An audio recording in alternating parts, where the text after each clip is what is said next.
রাশিয়ার president Putin এবং ইউক্রেনের প্রেসিডেন্ট ভলোদিমির জেলেনস্কির মধ্যে বৈঠকের কোনো পরিকল্পনা হয়নি বলে দাবি করেছেন রুশ পররাষ্ট্রমন্ত্রী সের্গেই ল্যাভরভ।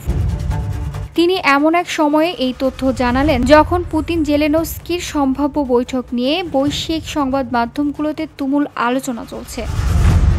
শুক্রবার এক সাক্ষাৎকারে ল্যাভরভ বলেন, প্রেসিডেন্ট পুতিন এবং প্রেসিডেন্ট জেলেনস্কির মধ্যে কোনো বৈঠক পরিকল্পনা হয়নি। প্রেসিডেন্ট পুতিনকে এই বৈঠকে রাজি করাতে হলে প্রথমে এজেন্ডাগুলো চূড়ান্ত করতে হবে। এখন পর্যন্ত এমন কিছু ঘটেনি।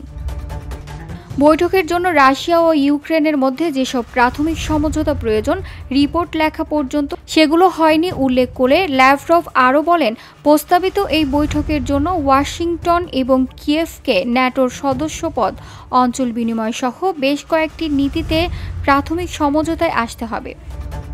কিন্তু জেলেনস্কি সেসব সমঝোতার প্রতিটিতে এখনও নেতিবাচক অবস্থানে আছেন। গত ৩.৫ বছরেরও বেশি সময় ধরে চলছে রাশিয়া ইউক্রেন যুদ্ধ।